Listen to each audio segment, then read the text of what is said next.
If you're the czar of collegiate athletics, let's say you have sweeping power, which allows you to remove any rule you want, create anything you think necessary, what would you do? What would you do in this climate we have here in collegiate athletics?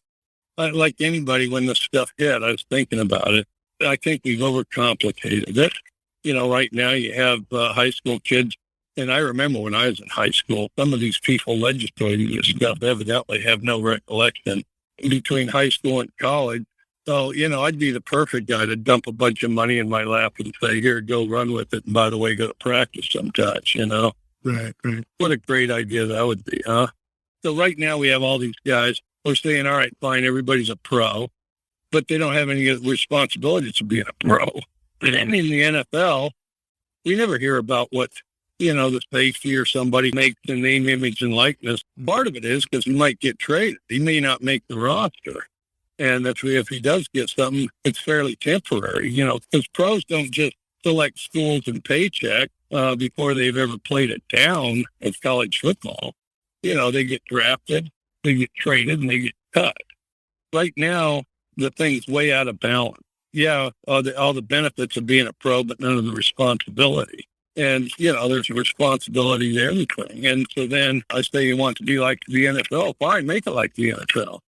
But that's not what's being done in college.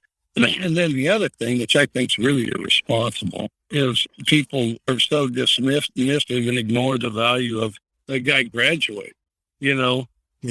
College football players have a higher graduation rate than the regular incoming freshmen. And that's just a fact. And you can look it up. And then, they all think these guys don't want to graduate. They just want to go to the NFL. Yeah, they might want to go to the NFL, but only a very small fraction are going to. But with rare exception, they want to graduate. I mean, at least 85% of my players are determined to graduate. In some cases, it's kind of heartwarming. I mean, a guy going to be the first in his family to graduate from college. And, their kids, their families are in a better position. Once they leave the NFL by a narrow margin, they're ever even lucky enough to get there. The schools benefit from the standpoint that then they have alums with degrees. I mean, I got one guy, and I remember him. One was a walk-on D lineman, and the other was an offensive line. Sold their first company for $650 million. And they've sold another one for hundreds of millions. I mean, it's insane. But, we can't dismiss the role in preparing, developing, responsible people that can take care of their families and achieve in society beyond just getting some little endorsement because they had a fast time in high school or something, And what I would do, because I think, and some players are going to want that. Some players aren't going to want to be drafted, traded, or cut, okay? And I don't think they should be denied that. But just like today, what would my plan be today? Which I'm sure it probably needs a little work. But my plan today would be there's two tiers.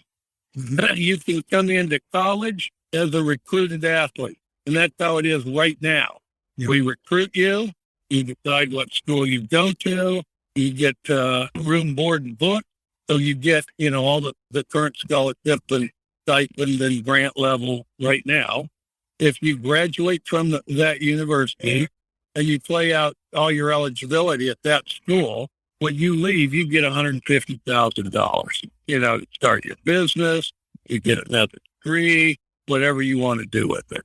Option one is early today, and then you get a $150K bonus with a degree. If you get a degree and you finish your eligibility at one school.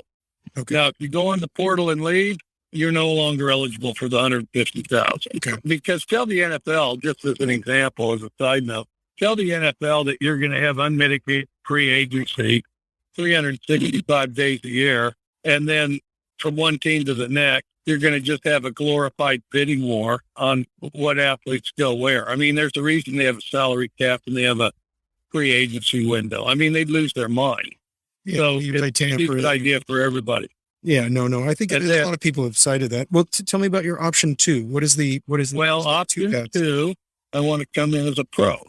You go on the pro list. Everybody got the pro list. His names are added to it. Okay, and now you get drafted. Okay, you don't just get to go to whatever school you want. You don't just go to Ohio State or Texas A&M or whatever, and you go wherever you're drafted. You know what that sounds like? That sure sounds like pros to me. Now, a pro, he gets name, image, and likeness, but he can be cut or traded. So, like, for example, if we needed an old lineman, okay, the college guys, we can't cut or trade them. Okay, then we go, okay, who are our pros? Let's see, pros. Okay, this receiver here, we need that lineman. Oh, San Jose's got a good lineman. Okay, so we're going to trade him to San Jose. Then you trade him. Or you cut it. Some guy, he's not playing well, for whatever reason, but gets distracted by name, image, and likeness money. He doesn't play well, but he's a pro. Well, you cut him, and then he can take his money and give it to the walk-on behind him that's been playing well and playing in place of him all year. Or you can use it to put towards some guy you're going to trade for or potentially draft, This is honestly an original idea that I've not heard before, right? And I get it. It's a hybrid of the two models. I like it.